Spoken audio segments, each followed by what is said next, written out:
Okay, so in this live stream, what we're going to do is we're going to talk about the ACT, specifically the math section. And what we're going to do is we're going to first talk a little bit about complex numbers, imaginary numbers. Usually this is just like maybe one question on the ACT, but it's an easy one to get right if you understand the concept. So we'll go through that first, and then I'm going to open it up for questions, and we can talk about things that you want to discuss in this live stream. So as people are just joining us now, can you let me know, can you hear me okay? Are you able to hear me on this live stream okay, everyone? So if you can just let me know in the chat. So what we'll do is we'll start off by talking about some complex numbers. So first thing we want to basically understand is, I, okay, which represents, an imaginary number, and that's equal to the square root of -1. So when you work with complex numbers, they're part real and part imaginary. So you've got a plus bi. Okay, so it's a plus bi form. So the a is the real part, right? And the bi is the imaginary part. Oh, Jesse, good morning. Thanks for joining us. Can you hear me okay? Can you hear me okay? Okay, and then the b part is the imaginary portion of it. So again, we're just talking a little bit about, okay, great. Okay, so you can hear me, good. Okay, so basically, we're just talking about how to work with complex numbers as they sometimes occur on the math section of the ACT. And so we're just going to go through just some simple examples here, and then we'll open up for questions, and we can discuss things you want to talk about. So first of all, let's look at some examples. So say, for example, if you have 3 plus 2i minus 4 minus 5i. So what you want to do here is, it's just like working with polynomials where you add and subtract polynomials. But what you can do here when you subtraction is really like adding the opposite. So notice I just changed these to the opposite sign. And then all you have to do is go ahead and combine like terms. So we've got 3 plus -4, which is -1, and 2i plus 5i, which is 7i. So adding and subtracting complex numbers, pretty simple, but when you start getting into some a little bit more challenging ones, say for example with, let's say when you're multiplying and dividing, let's take a look at some of those. So say for example if you had the same problem, 3 plus 2i, but now it's times 4 minus 5i. So again, this is just like a binomial times a binomial. So what you want to do is you just want to FOIL. So you're going to take the first terms, or you can distribute 3 times 4, which is 12. The outer terms, which is going to give you -15i. Okay, then the inner terms, 2i times 4, which gives you 8i, and then 2i times -5i, which is the -10i squared, all right?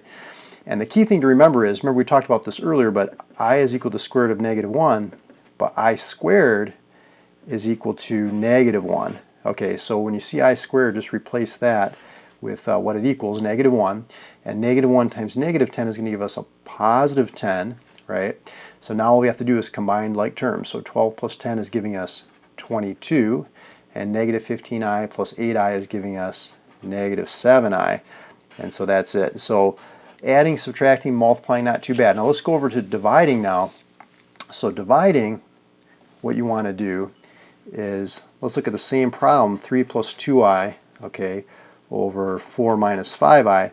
You don't want this I in the denominator. That's considered improper. So what you want to do is you want to multiply by what's called the complex conjugate. Okay, so what is the complex conjugate? Well, it's the same two terms that we have here in the denominator, but we're going to change this to 4 plus 5i. So you change that sign in between, from subtracting to adding. If this was adding, then you'd make this in between subtracting, right?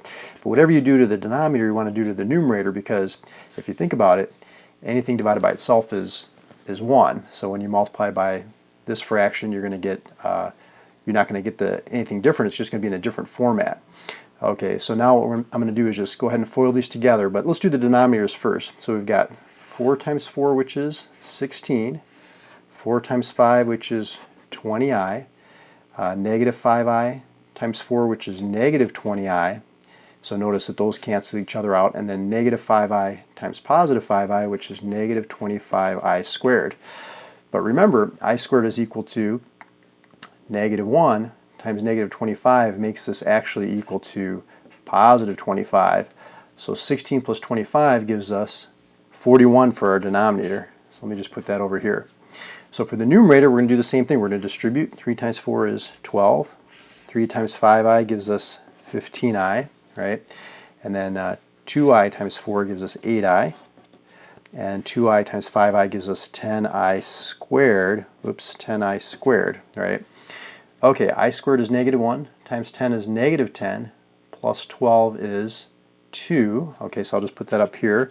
And then 15i plus 8i is 23i. So our final answer, you can see, is 2 plus 23i over 41. And again, our whole goal is to get rid of the I in the denominator. So that's just a little preview of, working with complex numbers as they sometimes occur on the ACT. So usually there's just like one question, but it's good to just familiarize yourself with that concept so when you see it, you're not thrown off guard. So at this point, I think what I'll do is open it up to the live stream in the chat, and we can talk about questions that you want to talk about. So what do you think? Everyone's getting ready for the ACT on Saturday? So things you want to talk about, questions that you have regarding the ACT. What do you think?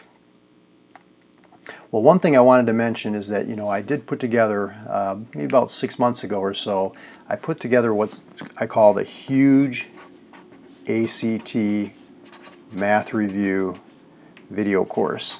And basically what I do in that video course is I go through 65 concepts that you want to know for the ACT. Definitely an important concept that you want to know to boost your score, and things that are covered on almost every test.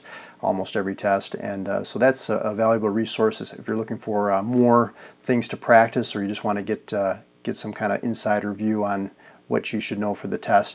You can check that out, and I've got a link in the description to this video. So if you go into the description, you'll see the link there, and there's some free previews so you can check it out, see if it's something that's right for you.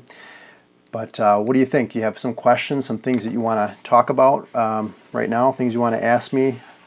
The more things that you guys ask me, I think the more that everyone will benefit from. So maybe you can let me know what you guys want to talk about, and we can jump into it.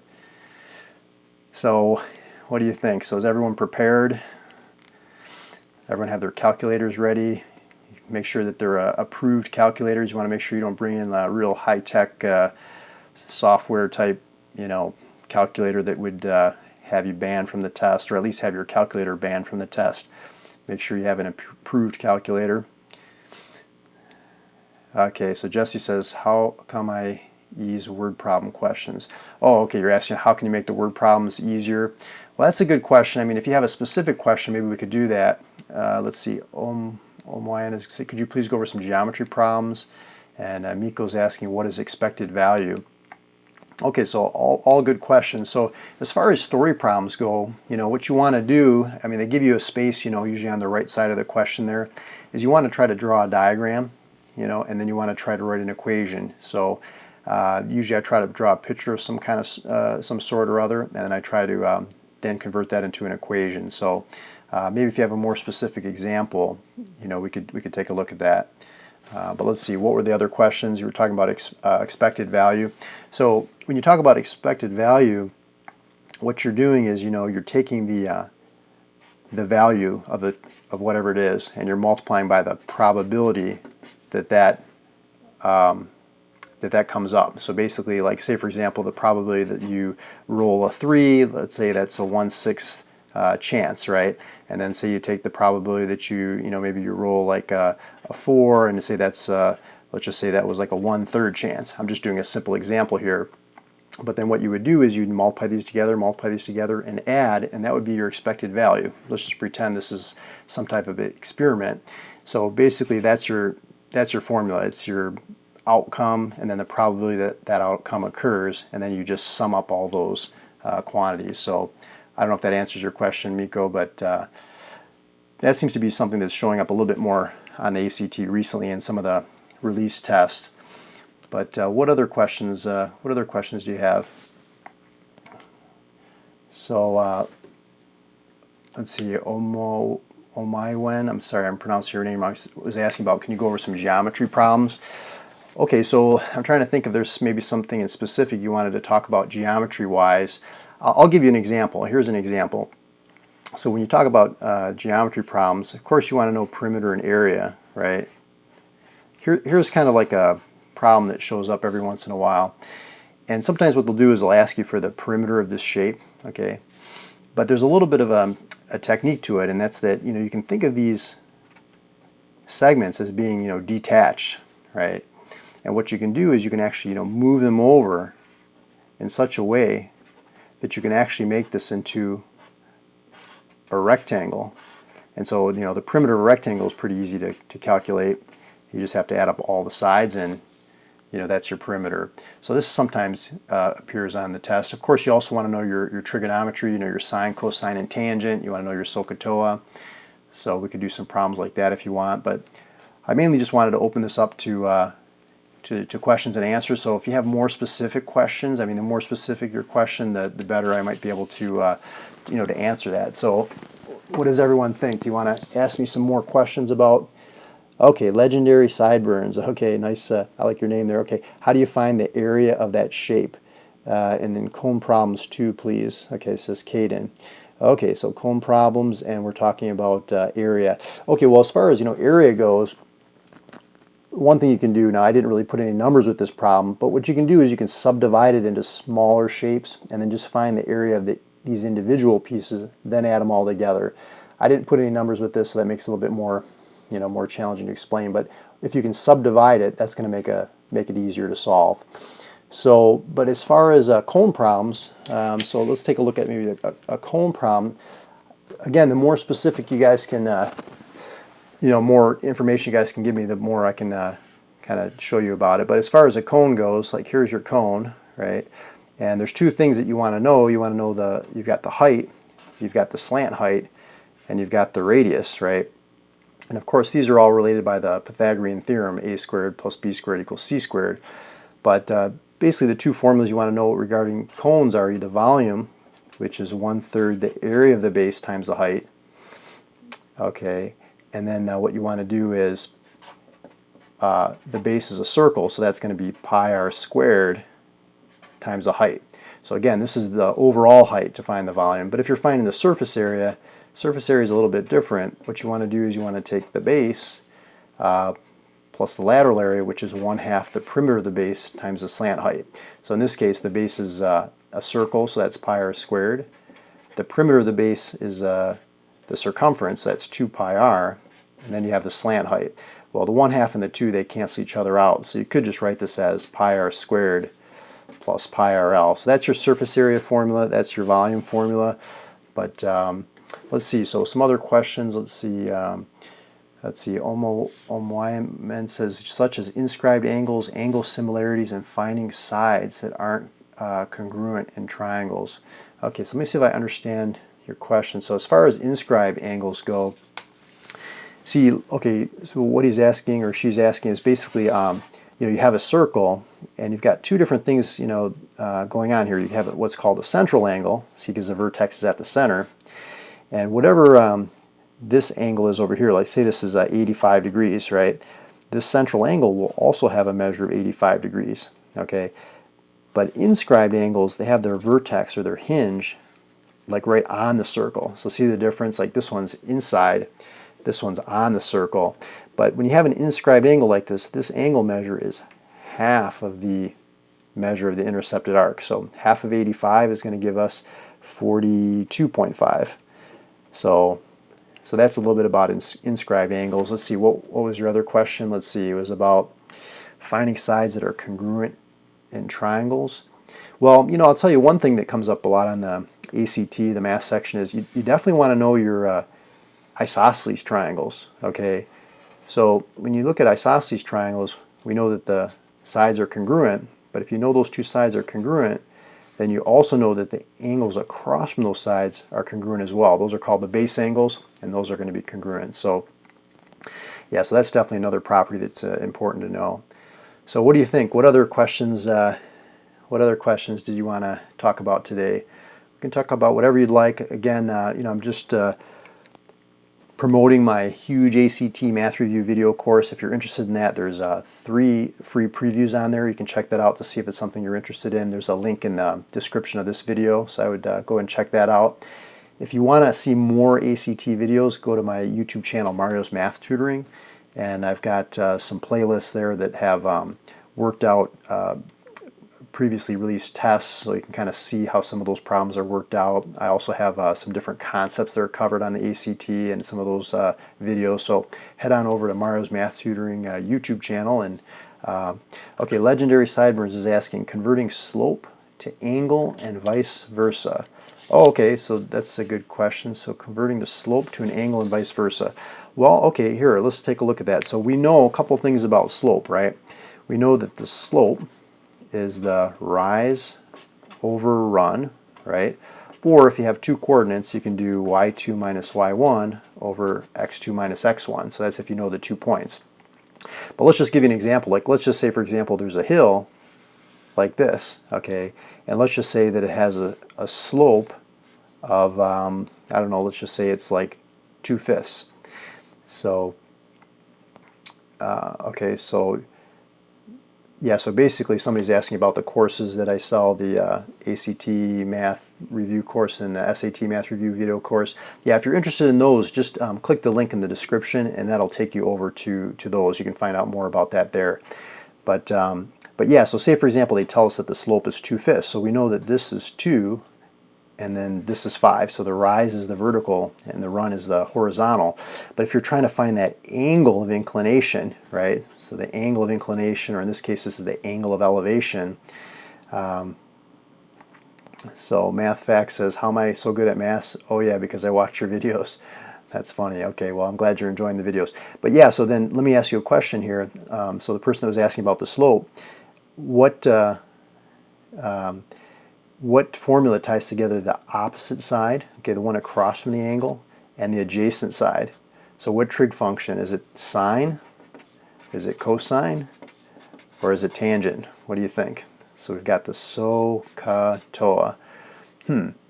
Well, it's going to be the tangent because it's the opposite side and the adjacent. Okay, yeah, Math Facts, you're right, it's tangent. Okay, good. So what we want to do is we just want to say that tangent of theta is equal to the opposite. Okay, Haley said tangent. Okay, you're right, Haley, good. So it's opposite over adjacent.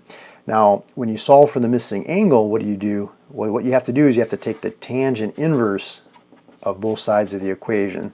So tangent inverse of 2/5, and that'll give you the angle.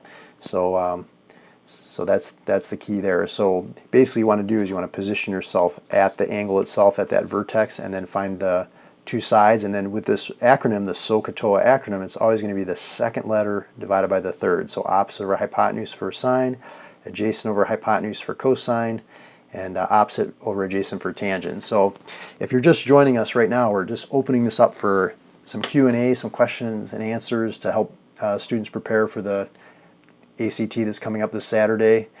And let's see, Caden's asking about the component form of a set of vectors. Okay, Caden, let me see if I understand. And let's see, MathFX says, could you briefly explain the difference between arctan and what you used? I know they're the same, but which should I use? Okay, so first MathFX about arctan. See this tan minus 1 and arctan? They're exactly the same. So you can take the arctangent of 2/5 or the tangent inverse of 2/5. Those mean the same. It's just two different ways of writing it.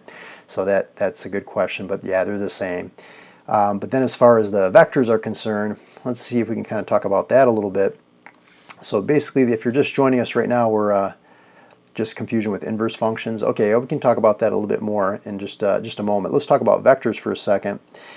So what a vector is it has magnitude and direction, right? So it's kind of like, say you were starting right here at this point, and you were going over to, say, this point, and that's the vector right there. But what's different about vectors is, it has a horizontal component and it has a vertical component. So to get from A to B, we're going right 3 and up 1. My diagram's not perfect here. So that means you would write this in component form like this, 3, 1.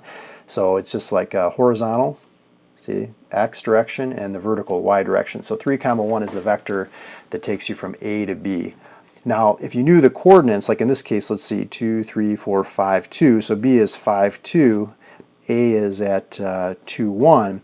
What you do is you take the terminal point minus the initial point. So 5 minus 2 gives you 3, right? And 2 minus 1 gives you 1. So if you take terminal minus initial, that'll give you the resultant vector there. So if you're just joining us right now, this is kind of something that I do occasionally. I do these live streams just to interact with everyone a little bit more. And so if you have questions, definitely ask the questions. And the more specific you can be, the more that I'll be able to answer the question. If you're liking the live stream so far, give me a thumbs up. And if you haven't subscribed to the channel, go ahead and subscribe. And check out more math tutoring videos specifically about the ACT on my YouTube channel, Mario's Math Tutoring. There's a bunch of ACT channel videos there on that channel. And then also, if you're interested, check the link in the description. I've got a huge ACT math review video course for sale. It has 65 concepts. It's 3.5 hours, and a lot of students have taken it already and have told me about how they've been able to boost their scores. So there's some free previews, so I check that out to see if it's something that that you'd be interested in.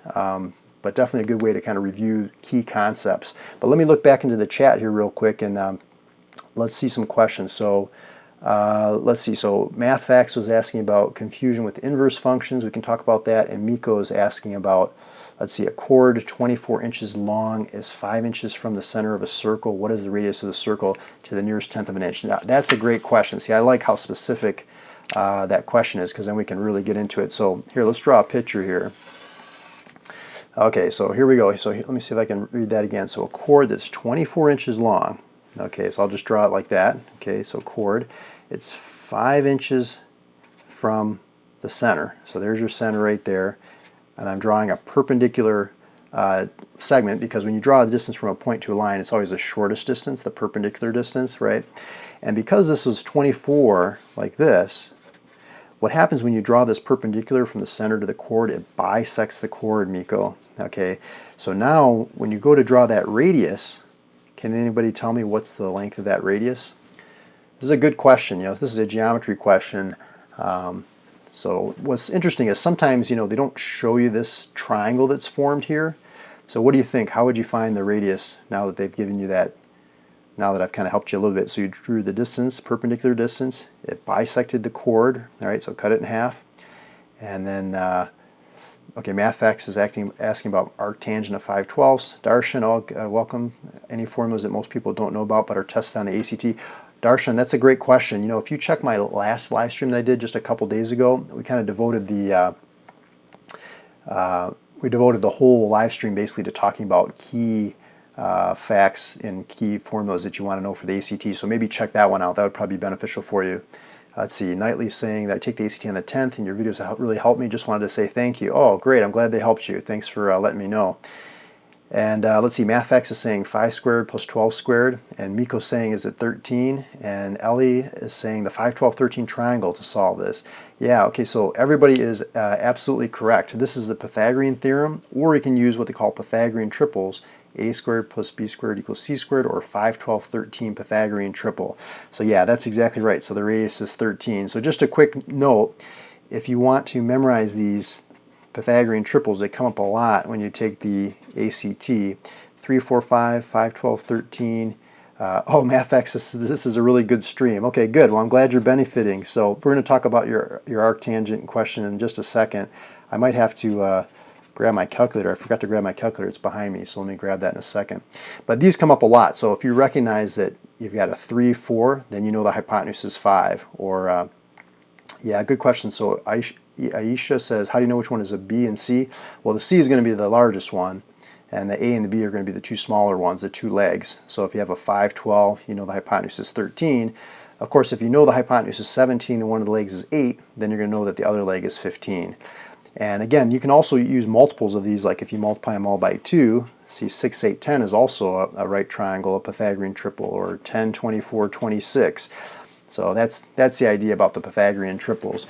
You can also check, I've got a video on my Mario's Math Tutoring YouTube channel just devoted all to talking about how to work better with the Pythagorean triples. So you might want to check that out too after you're done with this live stream. But so let's see. So I want to go back in the chat. They kind of go by a little quick here. So it says, so let's see. So I think to answer MathFacts' question about more about the about the angles. So let's look at this example right here. So here's a tree, right? Kind of a rough diagram of a tree, right? And say, for example, there's a bird on the tree right here at the top, okay? And say the bird is looking down at a little worm over here. Okay, let's kind of make this a little funny, right? So basically, what we want to figure out is, let's say we want to figure out what's that angle of depression, okay, from the bird to the worm, okay, but they have to give us some more information. So for example, like, say for example, this is like, let's see, so this is, okay, Darshan says, I got a tricky question, but it involves a diagram. How should I post it? That's a good question, Darshan. I think you're gonna have to try to describe it to me, just because I'm not an expert yet at all this live streaming, but see if you can describe it. That'll probably be the best thing. But now what I want you to notice in this diagram here, we're trying to find that angle of depression. So what you want to do is you want to go ahead and realize that this is a rectangle, so the opposite sides are congruent. So if this is 100, this is 100, this is 25, this is 25. But so math facts, so tell me more. So like, what trig function ties together this angle, this side, and this side? Is it sine, cosine, or tangent? What does everyone think? Is it sine, cosine, or tangent that ties together this angle, this side, and this side? Okay, yeah, that's right. You said tangent. Okay, math facts. So that's right. So what you would do is you'd say the tangent of the angle, so tangent of theta. Yep, Austin says tangent. You're right, Austin. And remember, the tangent is opposite over adjacent. Yep, Ellie's right, tangent. Okay, everyone's right on. So that's 25 over 100. But now here's the thing. Now, math facts was asking about arctan and tangent inverse. And remember, they're the exact same thing. So what I'm going to do is I'm going to take the arctan of the left side of the equation. Okay, that's the same thing as the tangent inverse. And I'm going to take the arctan of the right side of the equation, right? And then these are inverses of one another. They cancel each other out, so you get that angle by itself. Now I have to go ahead and reach for my calculator. So maybe see if you can check on your calculator, arctangent of 25 over 100, and I'll see if I can grab mine right behind me here. Let's see here.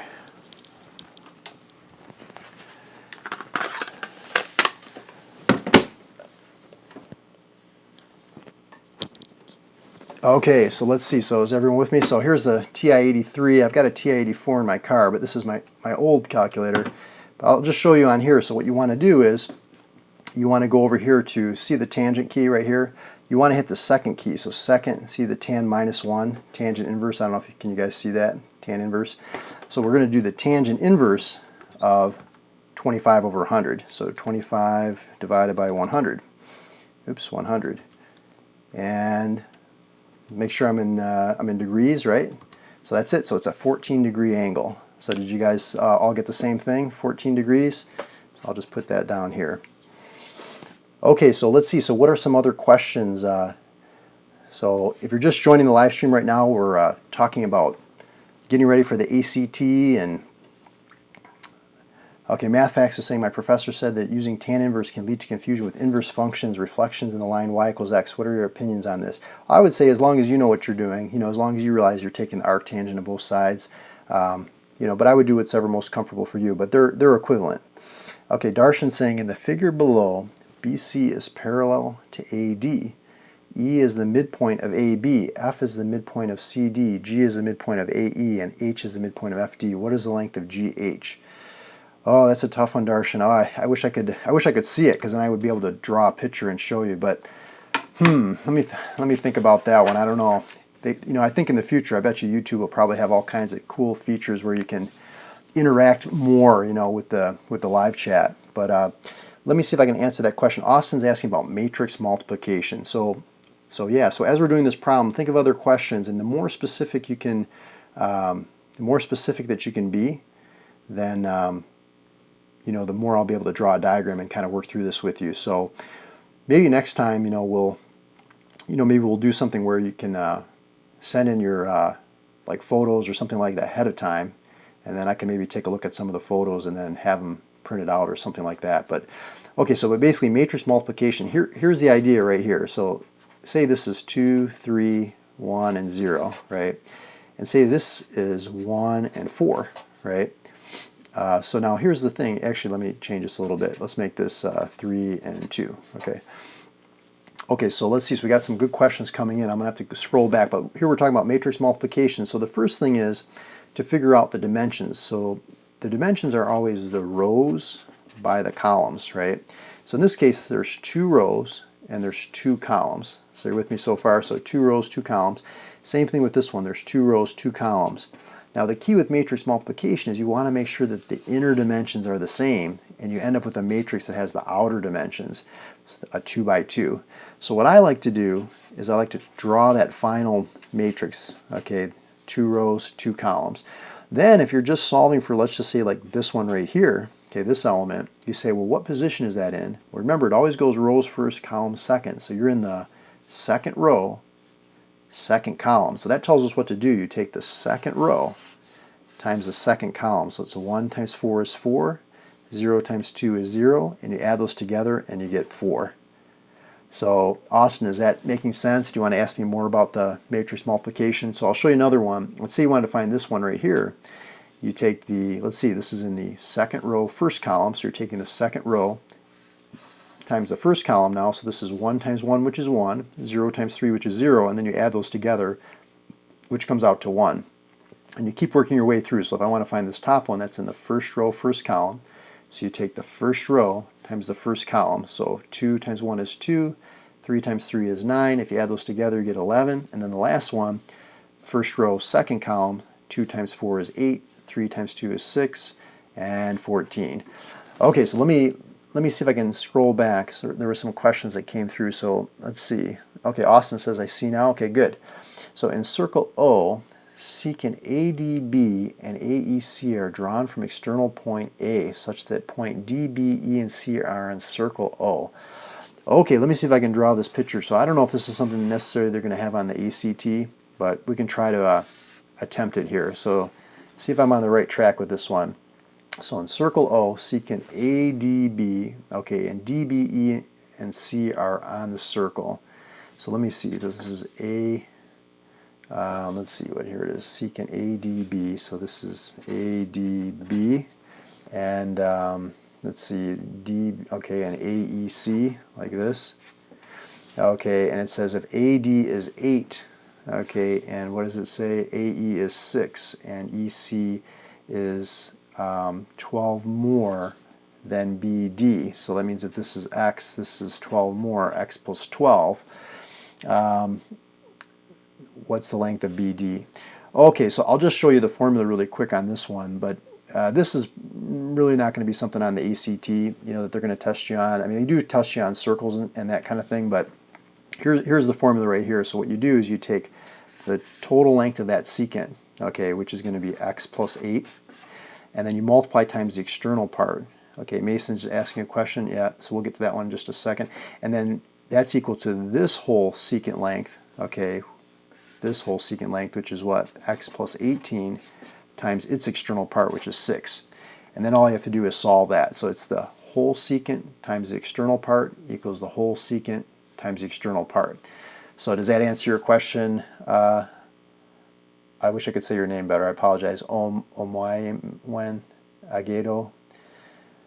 Yeah, so I hope that answers that better. So let's see. Mason's asking, when a number x is subtracted from 36, the difference is divided, and the difference is divided by x, the result is 2. What is the value of x? So let me see if I can write that down. So it says when a number x is subtracted, so number x is subtracted from 36, and the difference is divided.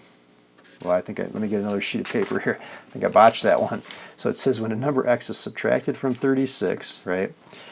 Okay, and the difference is divided by x, the result is 2. What is the value of x? Okay, now this is, this is a typical ACT question, and what they're testing you on here is a couple different things. Like, you can think of this as a proportion. It's a ratio equal to a ratio, and to solve this, all you have to do is do your cross multiplying. So you multiply on the diagonal. So it'd be 2 times x is 2x, and 36 minus x times 1 is 36 minus x. And if you add x to the other side, you get 3x equals 36. And if you divide by 3, x equals 12, and you got it. So Mason, does that answer your question? So it's just cross multiplying basically. Okay, very helpful. Okay, great. So if you're just joining the live stream right now, what we're doing is basically just opening up for questions and answers. So if there's some questions that you have, like the more specific you can be, the more we can, the more I can help you with that, and the more we can kind of interact with one another and get your questions answered. I know everyone's preparing for the ACT Saturday, but just to let you know, I have a huge ACT Math Review video course for sale. if you want to get some more help, above and beyond what we're doing here today. And you can see the link is in the description of the of this video. So if you go there, you can see and find out more. There's 3 free previews, so you can check that out and you'll get some benefit from those, and then you can decide if it's something that's right for you. So I would check that out, and then also go to my channel, Mario's Math Tutoring, and I've got a bunch of different playlists, where I've solved out some ACT problems from previously released tests. That's been really helpful to a lot of students, and I've got some different concepts that are covered.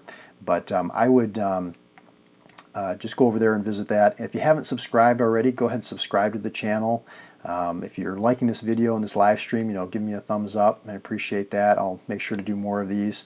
And so there's a lot of stuff coming in through the chat here. Let me see. Let me scroll back here. So we've got, okay, so we were able to answer Mason's question. Okay, RR says, can we do questions that are towards the end of the math ACT questions? Yeah, RR, definitely, we certainly can.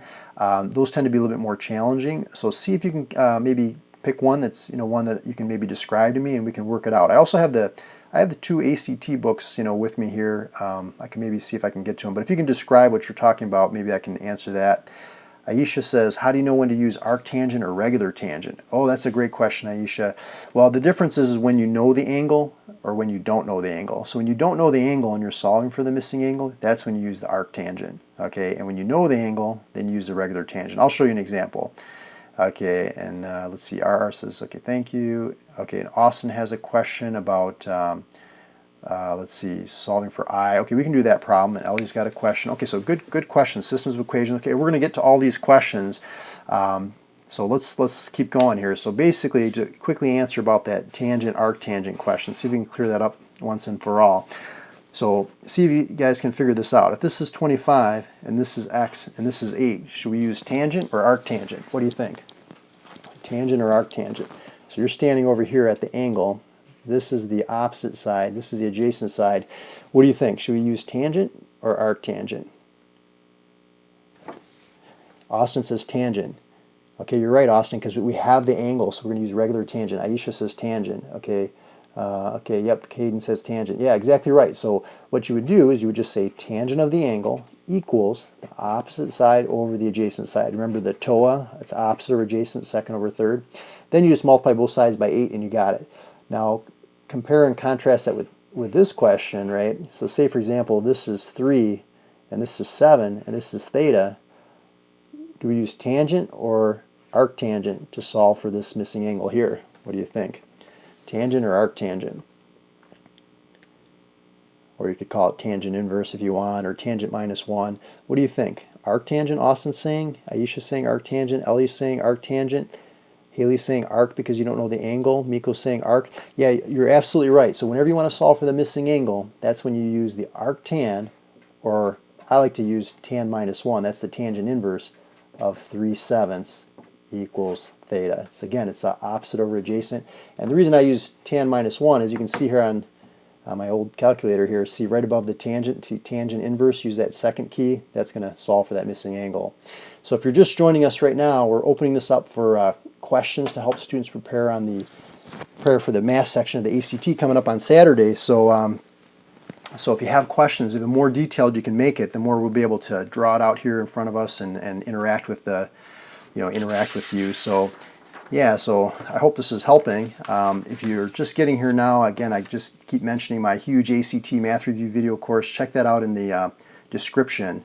There's some previews there. You can see if it's right for you, but it goes through 65 concepts. And Neville's asking, when is the SAT live stream? Today we're just focusing on the ACT because it's coming up on Saturday.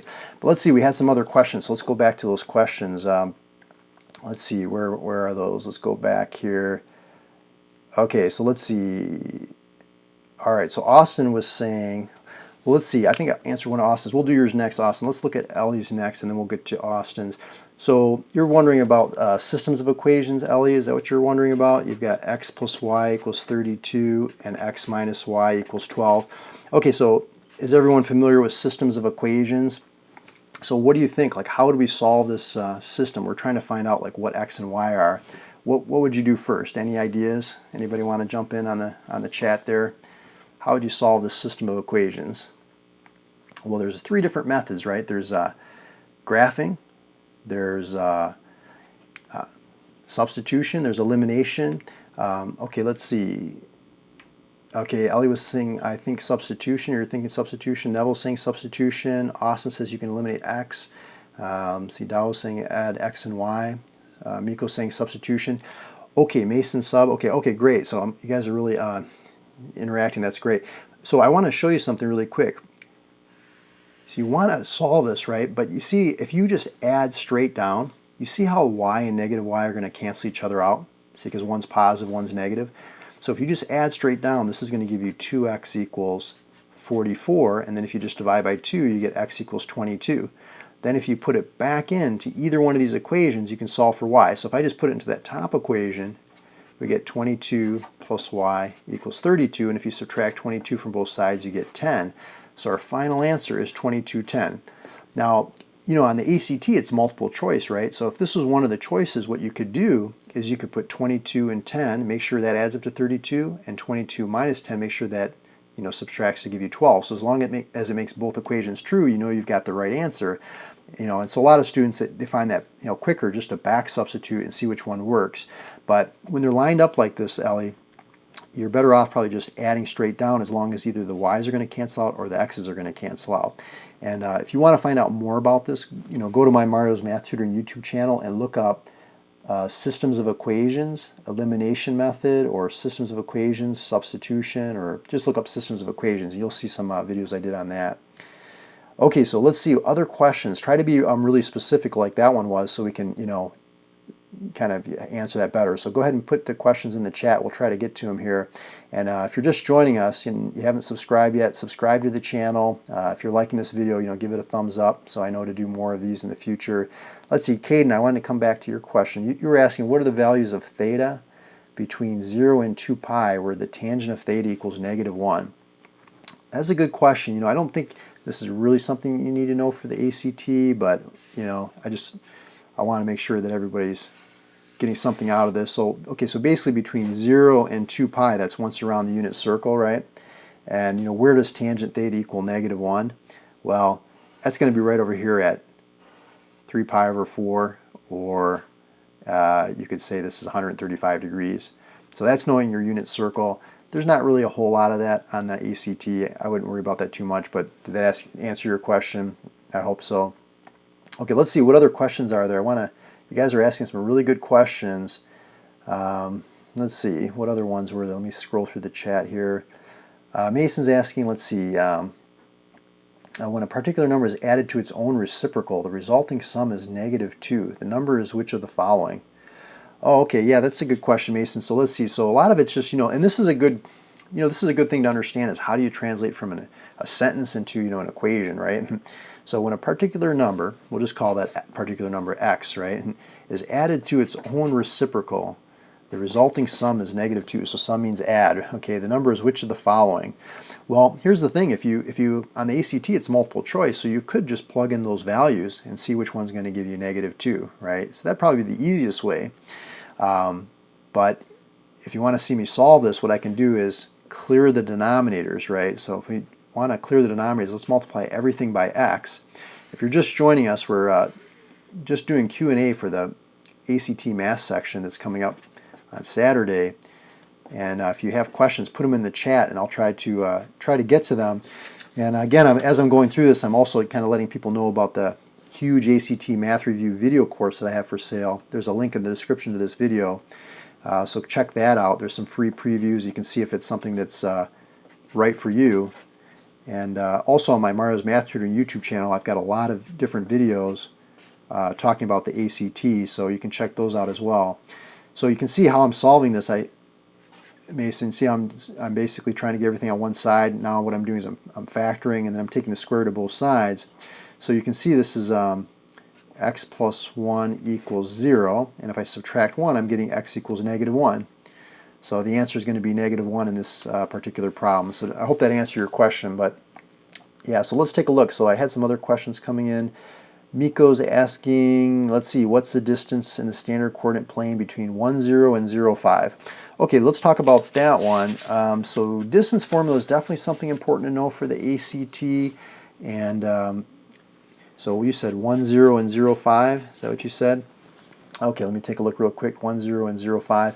So there's a couple different ways to do this, Miko. One way is you can plot the points, okay?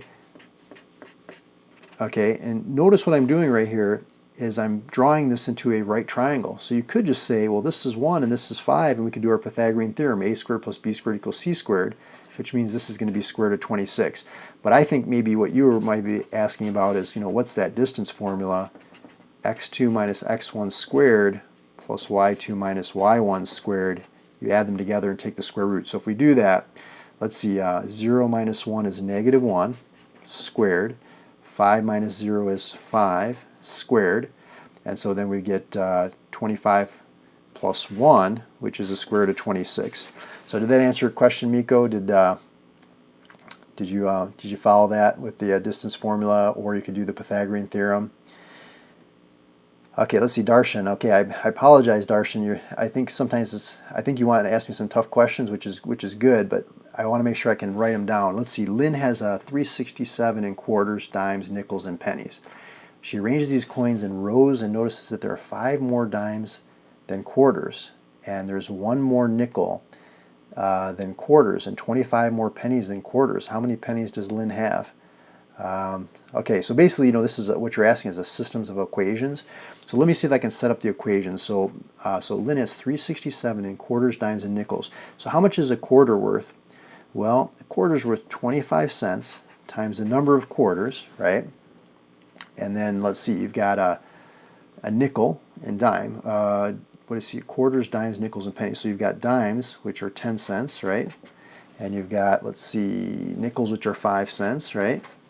And what else? Pennies, which of course are 1 cent, and that adds up to $3.67. Now here's the thing, Darshan, if you have 4 variables, how many equations do you need? You need 4 equations, right? So notice there are 5 more dimes than quarters. So the number of dimes equals the quarters plus 5, right? Let's see, and then let's see, there's 1 more nickel than quarters. So the number of quarters, the number of nickels is the number of quarters plus 1. See, 1 more nickel than quarters, and 25 more pennies than quarters. So the number of pennies is the number of 25 more pennies. It's the number of quarters plus 25. Okay, so Darshan, so are you with me so far on this? I hope this is helping, but check this out. So if you take D, okay, and this is answering, I think, Ellie's question from earlier about substitution. See, if you take D, see how it equals Q plus 5? So we can put that in place of D there, right? And you see N, how it equals Q plus 1? So that means that you can put that in place of N right there. And you see the number of pennies is equal to Q plus 25. Oh, I forgot my P over here for pennies, right? You put that in there. And then what happens is you've got all this are going to be in terms of Q for quarters, and you're going to be able to solve for the number of quarters. Then once you know the number of quarters, you can put it back in here and find the number of dimes, nickels, and pennies. But this is a good technique, is to use that first letter. And so that's going to make it a lot easier. Okay, Darshan's happy about that. That made it easier. Okay, just remember, however many variables you have, that's how many equations you have. All right, so let me look at the chat again. So you guys are enjoying this. Okay, I can tell, and you're really asking some good questions. Okay, so let's see. Okay, so let's see. Caden's asking, what's the log? Let's see, base 5 of 5 and 13 halves. Okay, let me see about that one, Caden. Let me see if I can write that one down. So if you have questions and you're just joining us right now, put them in the chat. Try to be as descriptive as you can, so I can, write this down so we can all, benefit from it. And let me see if I can write down Caden's question here really quick. Do I have that right, Caden? Log base 5 of 5 and 13 halves. Is that right? Let's see. You know what? I'm not sure that I quite understand this, but you know what? Let me see if I can tell you something that might help you. 513 halves is raised. 5. Oh, I see what you're saying. Oh, log base 5 to the 13 halves power. That's what you're saying, Caden, right? Yeah, so that's a good question. So see how this is log base 5, and this is an exponential function, and it's also base 5. See, logs and exponential functions, they're inverses of each other. So what happens is they cancel one another out, and you just get 13 halves. See, on the ACT, usually they just ask, they ask questions like, and here's the key thing is, do you know how to switch from one form to another? Like, see, say for example, you have log base 3 of 9 equals x, right? And you say, well, I want to figure out what x is, right? So you say, well, how do I switch from the log form to the exponential form? Well, because logs and exponential functions are inverses, if we exponentiate both sides, so we raise both sides using base 3, because those are inverses of one another, they cancel each other out. Now you just have to say 3 to what power is 9? Well, you can see 3 to the second power is 9, so the answer is going to be 2. So that's the main thing, is knowing how to switch between the two forms. If you have more questions about that, you can find out another video on my YouTube channel, Mario's Math Tutoring. It's just look up logs. I've got all kinds of videos about logs, how to evaluate logs. So that would be a good resource for you. But let's look in the chat here. I know there's some other questions. If you're just joining us right now, we're just doing a little Q&A to get ready for the ACT Math section, on Saturday. And I'm also letting everyone know that I've got that huge ACT Math Review video course for sale. Check that out. There's a link in the description. See if it's something that you're interested in. It's got 3.5 hours of video, and there's 65 concepts that are covered to help you boost your score on the ACT. So we focus on, typical problems that you might see, formulas you want to know, how to work with different questions. A lot of students have taken it, said that it's helped them boost their score. So check out the link in the description. And if you're just joining us now, subscribe to the channel and like this video if you're finding it helpful. But I'm going back in the chat. It looks like Omaywen Agedo is asking, let's see, a point is on side M such that MQ to QN is 2 to 3. If M has coordinate 3, 5 and N has coordinate of Q, N has coordinate of something, QR. What are the, okay, let me see if I understand the question. So basically, you've got MN, M has coordinate 3, 5. Let's try to draw a picture here. So we've got, let's see, 3, 5. 1, 2, 3, 1, 2, 3, 4, 5, 3, 5.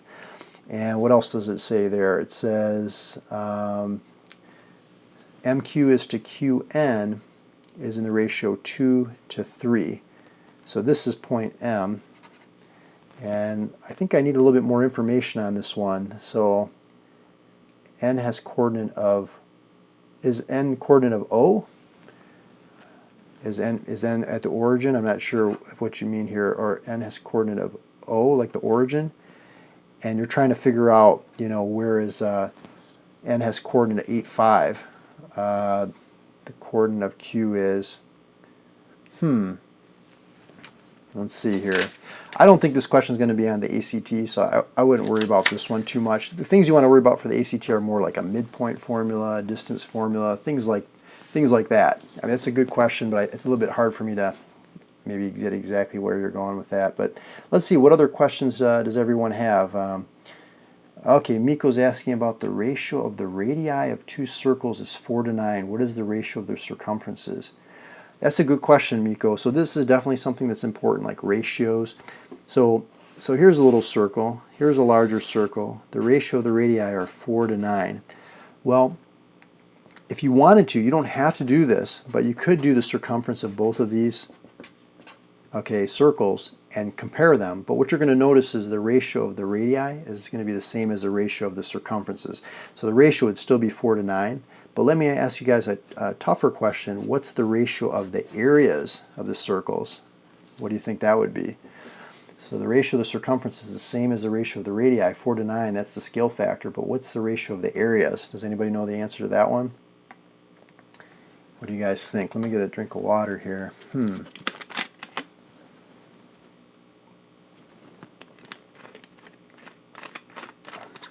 So if you're just joining us right now, we're just doing some practice for the ACT Math section, and I'm promoting that huge ACT Math Review video course that I have for sale to help students boost their score on the math section of the ACT. The link's in the description to this video, so check that out. It's got 3.5 hours of video, 65 different concepts. There's teaching, there's example problems. It's a really good resource. I try to distill down some of the most important concepts. Let's see, Dow is saying pi r squared. Yeah, that's true. Yeah, the area of a circle is pi r squared. But what's the ratio of the areas? What's the ratio of this area to this area? So what do you think? What's the ratio of the areas? If you have questions and you're just joining us now, go ahead and put them in the chat. The more descriptive you can be, the more I'll be able to kind of work through them and help you guys out. And again, if you go to my YouTube channel, Jack's saying hi. Okay, hi Jack. Darshan saying 16 to 81. Miko saying 16 to 81. That's exactly right. All you have to do is take the scale factor and square it. Haley's saying 16 over 81. Okay, good. Yeah, you guys are all right. It's very good. But let me ask you another question just to take this up a notch. Say that this is actually like a sphere. Okay, you know, like a ball, like a sphere, right? What's the ratio of the volume?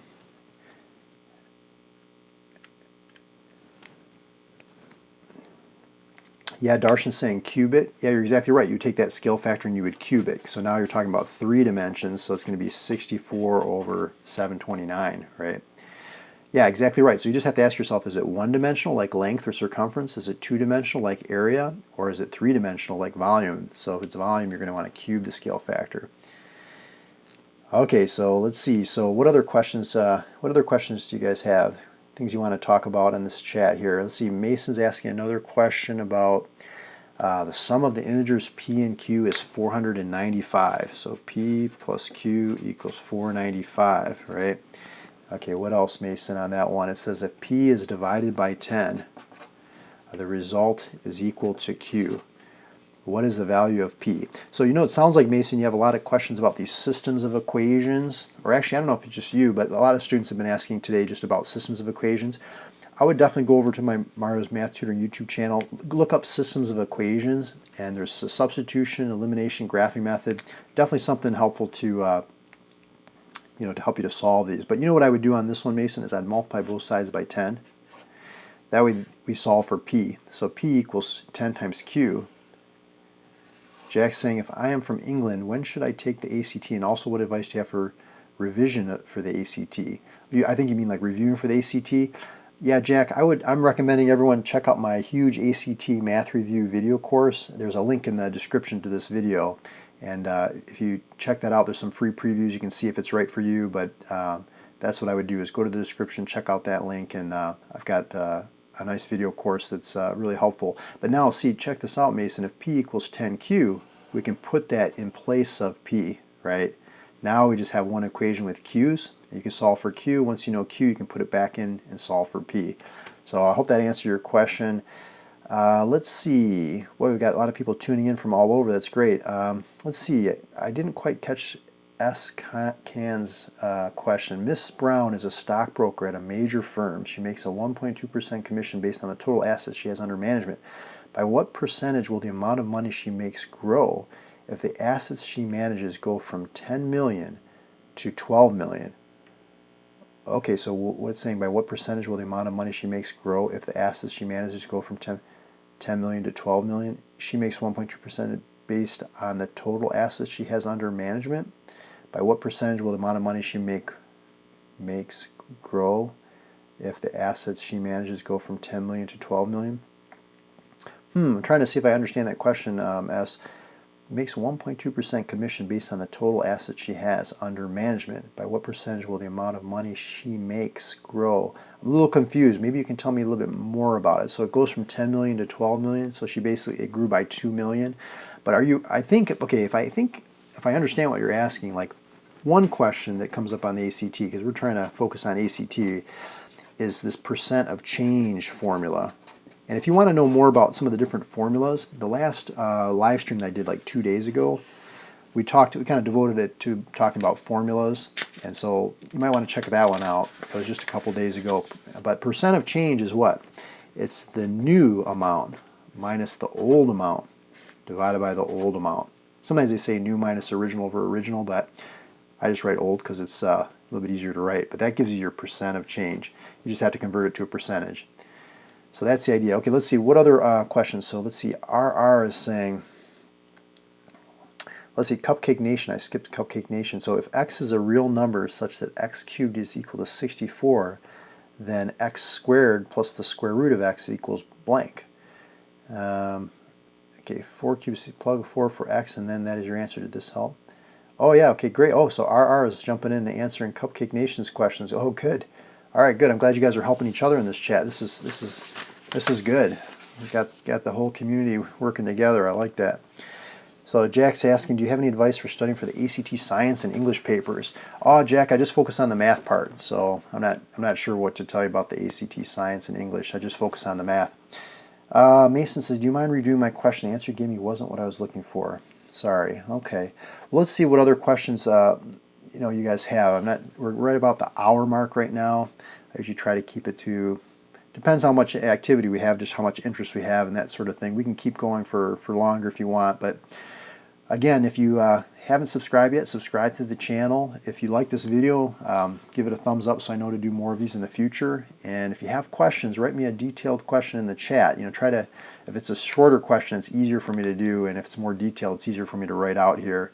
But there's a lot of ACT videos on my YouTube channel, so I would check those out.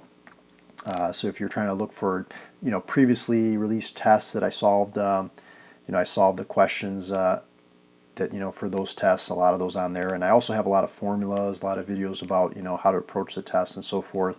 And then kind of the big thing that I'm promoting today is that huge ACT Math Review video course.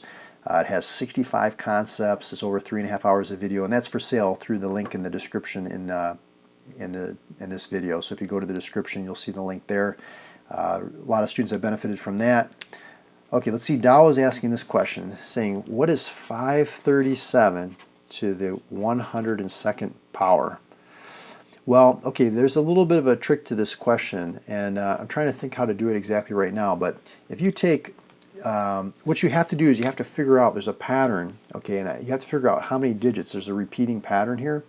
But once you find that repeating pattern, okay, Ellie says, thank you so much for this. It has helped a lot. Good luck on the test, all. Okay, great. Okay, good. So thanks for joining us. Abby's saying, Mason, plug in your answer for Q into the original equation to find P. Okay, good. So yeah, Abby's helping you out there, Mason. So check that out. But yeah, does anybody have some input on this one? I know this is actually a question that comes up occasionally, but there's a pattern here, and it's escaping me at the moment. But there's so many digits that repeat, and you have to figure out what that repetition is, and then kind of go from there. Like, I'll give you a similar example. Maybe this will help you, Dow. Like, say if you had say you had a repeating decimal like this: 4138, 4138, 4138, dot dot dot. Right. So what do you think the 200? Well, let's say the 201th digit is. Right. So the one way over here, 201.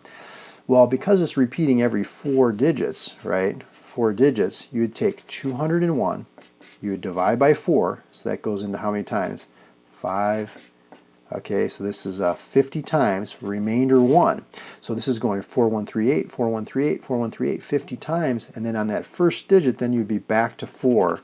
If it was remainder 2, you'd be at 1, 3, and then if it was no remainder, you'd be right at 8. So that's the idea, is it's it's a repetition. You have to see how many times it repeats, and then look at the remainder, and that's going to take you to the digit that you want. So, okay, so all right. So, other questions that you guys want to ask about? Anything else you want to talk about on this review here? So, for the ACT, I know everyone's getting up ready for Saturday. So, what do you think? Other questions you want to talk about? What do you think? So if you haven't yet, check out some of the more videos I did on my channel, the ACT videos that I did. You can check those out for more help. Darshan's helping out Mason. Good. Caden's asking about cylinders. Haley's asking for any imaginary number I. Which of the following is a possible value of I to the n if n is an integer less than 5?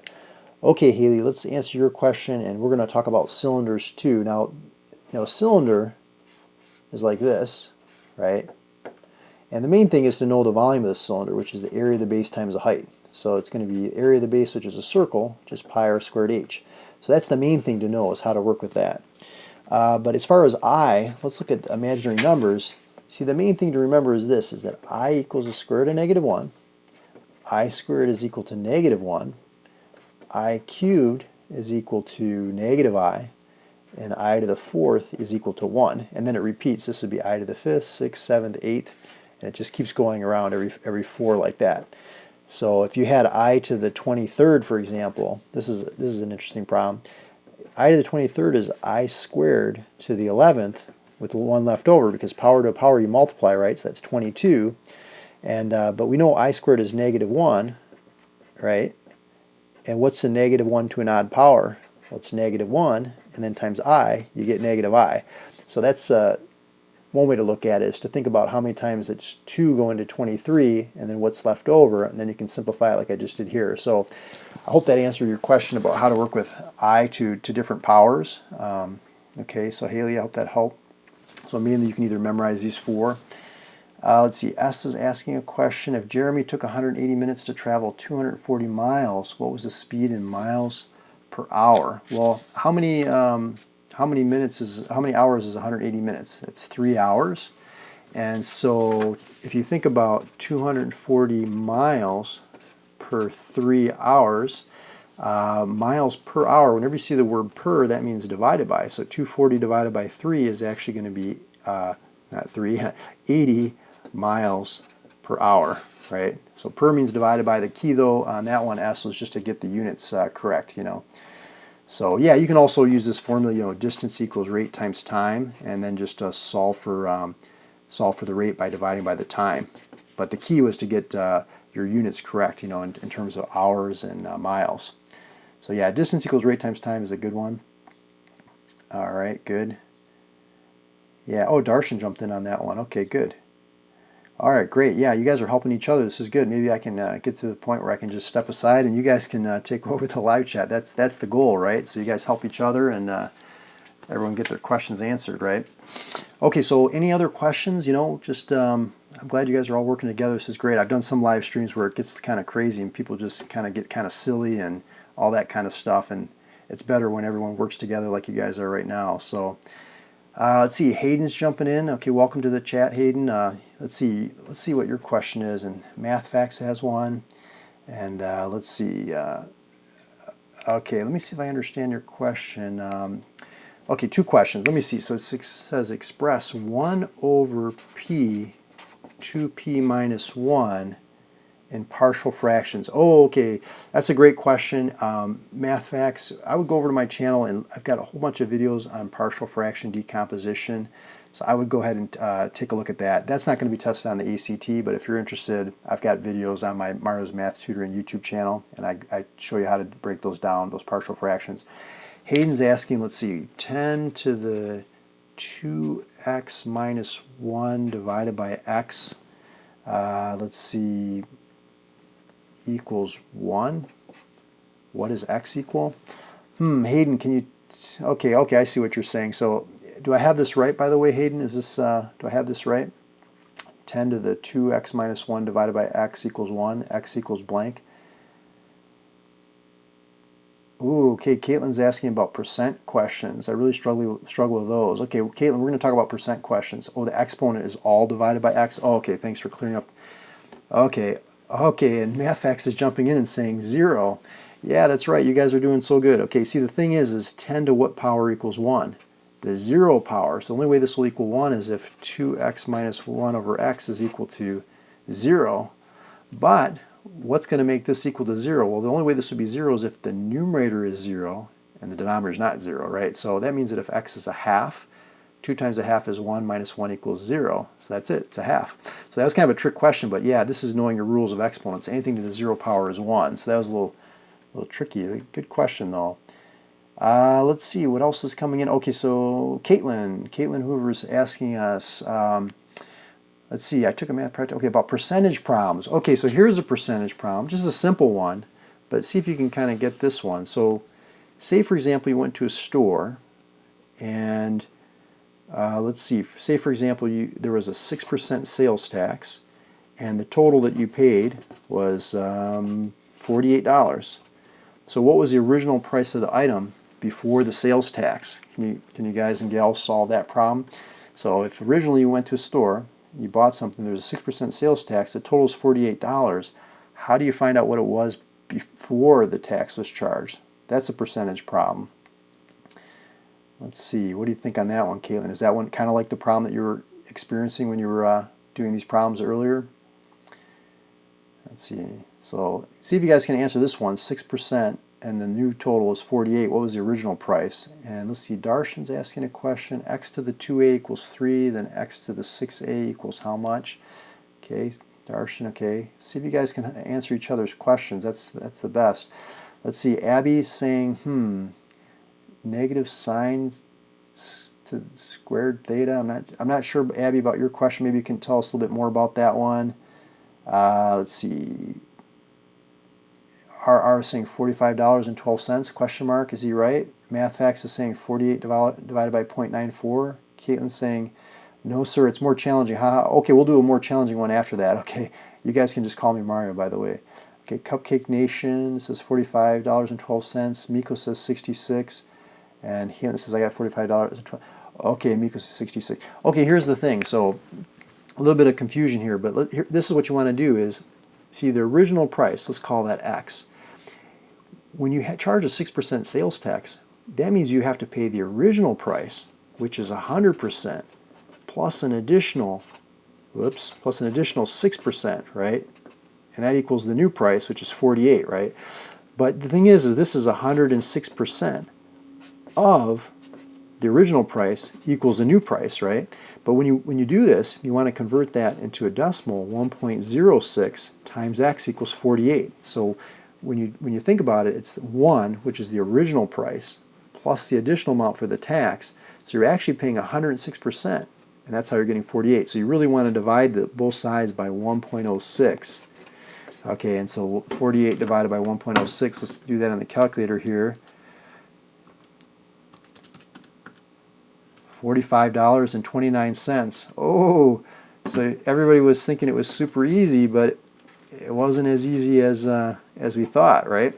So percentages are definitely something important for the ACT. You really want to get those down, but think about 100% plus 6% in this particular problem. Okay, we've been done. Okay, so you add it instead of subtracting it. MathFacts is 5088. Oh, okay. S is asking about a circle equation, and it says, what is the radius? Can anybody answer S's question? So he's got a question about a circle. You definitely want to know the formula for the equation of a circle on the ACT. Definitely an important question. See if anyone can answer S's question. And let's see. RR says it's 10. If you square root 100, then you get 10. You use the circle equation. Yeah, that's right. That's exactly right. So yeah, circle equation, very important for the ACT. So I like the way you guys are helping each other. Caitlin says it's 10. Okay, but Caitlin was asking about more difficult percentage questions. Haley's saying 10. Yeah, good. You guys are doing great. So let me ask you guys a question. Have you guys checked out that huge ACT math review video course that Darshan's asking, thought of teaching SAT 2, Math 1, or Math 2? You know, I did actually. I thought about maybe doing some videos on that, but I haven't gotten around to it quite yet. But the other thing I want to let you guys know about too is if you're interested in private tutoring, online tutoring for the ACT or just math in general, you can contact me about that. We can FaceTime or we can do some online tutoring, some available for that. If you're just joining the live stream now, we're talking about some Q&A for getting ready for the ACT on Saturday, and I'm letting everybody know about my huge ACT math review video course, and that's available for sale through the link in the description. So check out the huge ACT math review video course I did. It's got 65 concepts, 3.5 hours of video, and so check that out. See if that's something that you're interested in. There's 3 free previews, so you can see if it's something that that you'll benefit from. A lot of students have taken it and reported back to me that it's really helped them boost their score. So I think you'll get benefit out of it as well. So definitely check that out. You've still got a couple of days to do some studying with that. And if you want to reach out to me, you can go to my Mario's Math Tutoring YouTube channel to watch more videos where I just crank through a bunch of problems, on previously released tests. So you can kind of work that out. So yeah, you guys are helping each other in the chat really well. So that's great. Yeah, so you guys are doing really good. Oh, I didn't see the 4 there on the S's question. Yes. So I didn't see the 4. You have to divide by 4 first. Yeah, there you go. Yeah, so, yep, good question. So, yeah, you guys are helping each other out. Sometimes it's tough to read the chat when it's flying by here on my screen here. But yeah, so other questions you want to talk about? You guys are doing really good helping each other. And what do you think? Anything else you want me to maybe work on right here that we can talk about together? Questions you have? What do you think? Other things you want to talk about? S said, yeah, when I took the practice test, I missed that. Yeah, that's good. So sometimes when you see it, right in front of you, you just want to, what I do when I do these problems, I read through the question really quick. I glance at the answers to kind of see what form the answers are in. Then I go back and I try to pick it out. Of course, I always try to draw, a diagram if possible, then write an equation. Sometimes you can back substitute.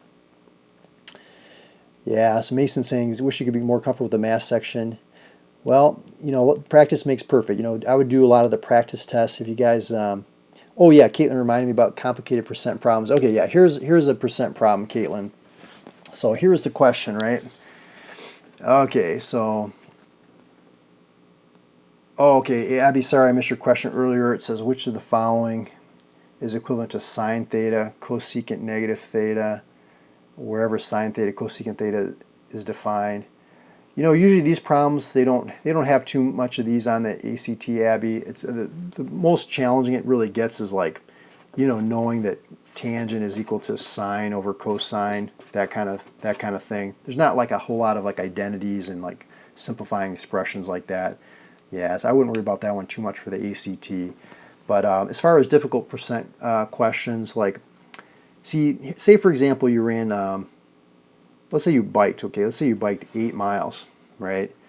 And then let's say you improve your how many miles you could bike by 10%, and then you improve the following day after that by an additional 20%. So I'm just going to make little notes, but I'm just going to say this. I'm just going to say this out loud. So basically, say you rode 8 miles on your bike, then the day after that, you rode an additional, 10%, and then the day after that, you rode an additional 20%. By what percentage did you increase your total distance biked? So that's a little bit more challenging percentage problem, Haley. See if you can figure that out. So and everyone that's listening, see if you can do this. So it says, Darshan says, check out his review course. I took the one on Udemy and it was great. The one he has now is even better. Ooh, Darshan, thanks for letting everybody know about that. Yeah, the Udemy one was just kind of like me getting started, and then when I started getting a little bit better at making these video courses, I moved it over to a different platform, and now it's more comprehensive too. So yeah, definitely check that out if you guys haven't already. Okay, Cupcake Nation saying, is it 10.56? Well, let's see. So do you understand the question, everyone? So basically, you biked 8 miles. You increased how many miles you biked the following day by 10%. Then you increased it by an additional 20%. So do you understand? So it's basically like you rode further the second day than you did the first day. Then you bested that second day by an additional 20%. By what percent did you increase your total distance biked from the very first day, that 8 miles? Do you understand the question? What do you guys think about that one? Is it 10.4, Caitlin's saying? Is it 10.56? Uh-oh, you guys. I'm going to have to jump in here and see. Okay, so here's the thing. See, remember when we were doing that problem earlier with the sales tax, with 106%? See, if you're biking 10% further, how far are you biking now? 110% of 8. Now, when you use the word of, what does of mean? Of means times, so 110% times 8. But then you bested that distance by an additional 20%, so now you're going 120%, right? Okay, all right. So then we're going to convert the percentages to decimals, so that 110% is 1.10, 120% is 1.20, and if you multiply all that out, well, I'm going to multiply these together first. So what's 1.1 times 1.2? What do you think? My calculator's turned off on me. 1.1, oops, clear that off. 1.1 times 1.2, getting a little bit of glare in here. Okay, so that's 1.32. Do you see that? 1.32. So what that means is, yeah, Miko says 1.32. So what that means is, see this 32 right here? That means that you increased your distance by 32% from the original day when you were biking. So 132% means a 32% increase. What students will mistakenly do though, Caitlin, is they'll say 10% plus 20%. Oh, you went 30% further. You know what I mean? They'll just add them together. or they'll do some other, you know, crazy things that are not exactly correct, right? But the key is, think about 1 plus 10%, right? See, it's 110%. 1 plus 20%. If you multiply those together, it's actually 132% of 8 times 8, and that's going to give you your new distance on that third day. So is that more like what you were looking for, Caitlin? I hope so. A little bit more difficult percentage problem there. Okay, let me scroll back through the chat. Boy, this is a live stream is running my longest that I've ever done. Let's see. So you guys have good questions. You're really helping each other out. I really like that. Everyone's keeping it real positive. I like that too. Brianna's saying, I took a practice test and I didn't do so well. I haven't had math in like a year and I don't remember anything and I don't have my books to study. Any advice or tips? Brianna, check out my huge ACT math review video course. That's what I recommend to help you boost your score on the math section. I go through a lot of important concepts there. So the link's in the description. So check that out. And you can also check out videos on my YouTube channel, Mario's Math Tutoring. But really, I try to distill down some really important concepts, 65 important concepts for the math section on the ACT. So check the link, and there's some free previews. There's 3 free previews, so you can see if it's something that you're looking for. Let's see. Yeah, so let's see. Any other questions? What else? Anything you want to talk about? Oh, S, I didn't see your question. How many radians will an hour hand on a clock pass through as it rotates from 6 p.m. Monday to 8 a.m. Tuesday? Well, that's a good question. So from 6 p.m. Monday to 8 a.m. Tuesday? Well, anybody want to help with that? I think I know how to do that question, but what do you think? Can you guys answer S's question? How many radians will an hour hand on a clock pass through as it rotates from 6 p.m. on Monday to 8 a.m. on Tuesday? Well, we know, yeah, so what do you think? I'll let you guys work on that one with for S there. Brianna's asking, can you go over multiplying matrices? Oh, Brianna, if you go back a little bit in the live stream, we actually did some multiplying matrices. So just if you scroll back, you can find out about multiplying matrices. Also, I have on my YouTube channel, Mario's Math Tutoring, just look up multiplying matrices or type in multiplying matrices, Mario's Math Tutoring, and you can see how I did that. So, okay, let's see. Angel is saying 2 pi radians equals 1 revolution or turn. That's right. So you're on the right track there, Angel, helping S out there. Good. Yeah, so 1 revolution is 2 pi radians. You have to figure out how many revolutions, that it's making. And I'm sure there's probably going to be a fraction of it in there too, so you have to work through that. So what other questions do you guys have? We're setting like a world record here on at least my longest live stream. What else do you want to ask me? Other things you want to talk about? If you're just joining us, make sure you subscribe to the channel if you haven't already, and go over there to my YouTube page, and you can see all kinds of videos that I've done on things to help you in your math class and things to okay, probability and statistics, Brianna's asking about. Okay, that's a good question. Yeah, we can talk about some probability. If you have, again, the more specific you can be, like with a specific question, the more that I'll be able to help you. So if you can ask me like a more specific question, like more detailed, then we can do a little bit more detailed here. Yeah, and if you're liking this video, give it a thumbs up so I know to do more of these. Let's see, allegations in... I'm not sure what that one means. Let's see. What else? But as far as probability, does everybody know what the definition of probability is? Probability is what? It's, okay. Oh, Brianna just says someone told me to study for the test. Well, okay, so here it is, Brianna. Probability is the number of successes, right? So when we talk about successes, that's what you want, right? Divided by the total possible outcomes. Total outcomes, right? So just a simple example, Brianna, like, the thing is on the ACT, I think somebody was asking earlier, like, what's the format of the test and how should I do my timing and all that kind of good stuff. And the thing is that in the beginning of the test, maybe let's say maybe the first 20 questions or so, they're usually pretty straightforward. They're pretty easy, and so they won't take you as much time. And so if you can get those ones done a little bit quicker, you can save some of the time for the tougher ones that usually come near the middle and end of the test. So it's 60 questions, 60 minutes, so you have about a minute per question. So you can kind of judge, but the ones in the beginning, maybe only take you 20 seconds. So let's see. So we've got, so basically a basic probability question would be something like this. If you have in a hat, this represents a hat here. If there's 2 red marbles, 3 blue marbles, what's the probability of picking a red marble? Does everyone know what that is? What's the probability of picking a red marble? Well, what do you think? 2 red, 3 blue, you want to pick a red. So let's write this down. Probability of picking a red marble. Well, what do you think? 2/5, Dow says, Angel says 2/5, Brianna says 2 divided by 5, Miko says 2 to 3. Now Miko, that's actually the odds. 2 chances of success to 3 failures. So success to failure, that's odds. Mason, 2/5, Miko, Cupcake. Okay, everyone's right. So it's two successes out of 5 total possible outcomes. That's it. Yeah, so basically, probability, you don't have to know too advanced of a problem. The main thing is just knowing this formula. Number of successes over total possible outcomes. That's the key. Yeah, there's 2 reds out of 5 total. That's right. So, yeah, so good. So what other questions, other things you want to ask about? I like how you guys are helping each other. Dario is joining us. Welcome, Dario. So we're just going through a little Q&A. Brianna's saying SOHCAHTOA, like the sine, cosine, tangent. We talked a little bit about that earlier.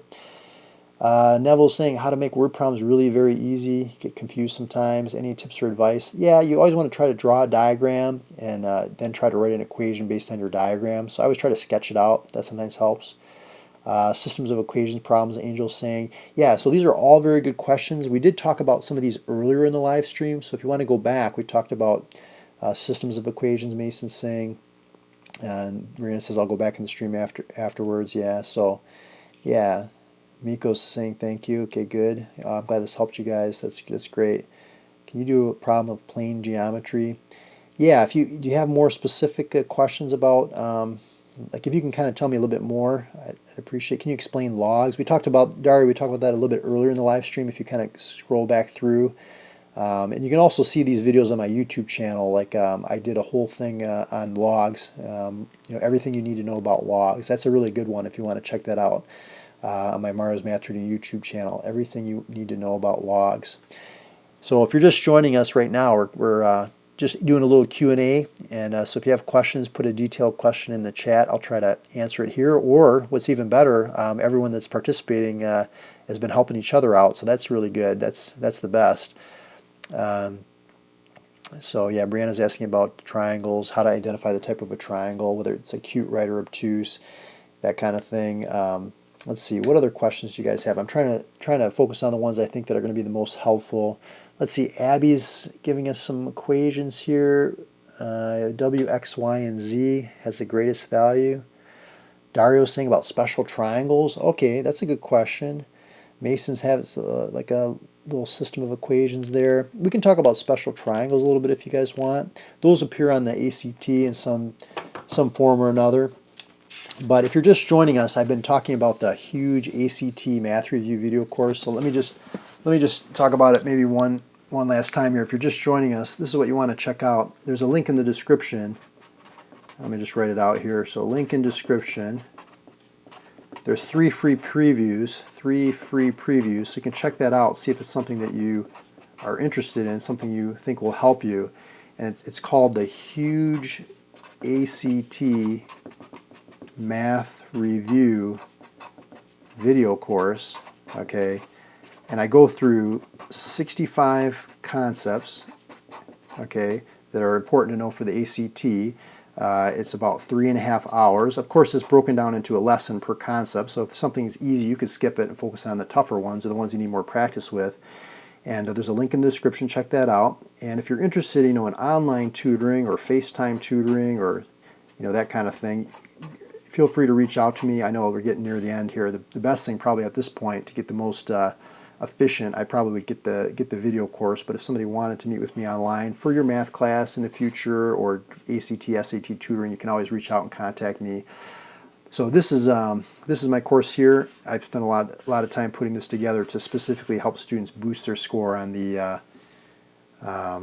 huge ACT math review video course. This really boost your score on that test. But let me scroll back through the chat real quick here and see what other questions. Neville's asking about the SAT live stream. Yeah, you can check out some of my other SAT live streams. I've got a lot of the official practice tests, a lot of the problems worked out. Neville, you can check those out on my YouTube channel. Caitlin's asking about parallelograms. Okay, Haley's asking about a sphere is inscribed in a cube. Okay, so check this problem out. See if you guys can do this problem. Looks like the sun's creeping in here. I'm getting a little bit of glare, so it's a little bit harder to see. okay, so we've got a cube, right? And there's a sphere that's inscribed inside of that cube, right? With a diagonal of 3 square roots of 3 feet. Okay, so now let's see this. Okay, what is the diameter of the sphere? Okay, so let's see if we can draw this picture. So there's a sphere, okay, inside of here, right? And so let me see if I understand this correctly. So you're saying that this diagonal, let's see, so you're saying the diagonal is 3 square root of 3? Is that right, Haley? Do I have this right? See if you can let me know. So is my diagram accurate, what I have here? 3 square roots of 3. Is that right over here? And we're trying to find the diameter. Well, I'm going to assume it is. So basically what I'm going to do is I'm going to draw this like that, right? Okay. And so here's the thing, like this side over here is x, right? This side here is x. This side here is x. Let's see. Okay, and so then over here we've got x squared root of 2. Okay, so the thing is when you have a square, Haley, and somebody else was asking about special right triangles, so this is important. You've got a 90, 90, 90, but when you draw that diagonal, it cuts this angle in half. So this becomes a 45, 45, 90 triangle. Okay, and so then what happens is this side is x, this side is x, but this side is x root 2. So hang with me here. So basically this is x root 2.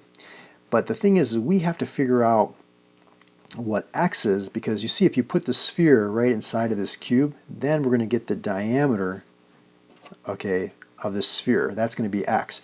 So what the equation we have to solve right here, Haley, if I have this right, if I don't, I think the basic idea will help. It's x squared plus x root 2 squared equals 3 square root of 3 squared. So I'm just using the Pythagorean theorem, a squared plus b squared equals c squared. And so if I simplify this, we get x squared plus 2x squared, because square root of 2 squared is just 2, and then x squared is x squared.